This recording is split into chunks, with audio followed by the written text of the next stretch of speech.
Ha ilisdi bu. İris var, biri Sovet'in vaxtındaydı. Bu sənin gədən nə vardı? Üstad da hazırlaşırdı. Nə oldu onun axırı? İkinci qrupa hazırlaşır. Vay, eləmi? Onda sən yaxşı bilərsən bala, bu ekvator xəttini 2 dəfə kəsən çayın adı nədir?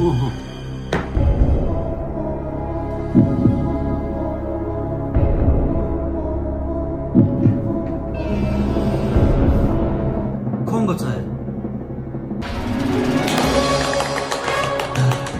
Gördün mü bilir?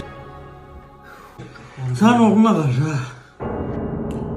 Ama oğlum birinci qrupa hazırlaşır.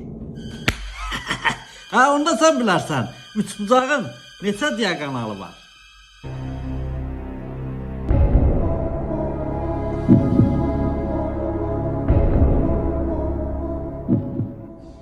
Dörd dənə. Sonra yox, bu da elədim bana. Ha bu irisi de açık.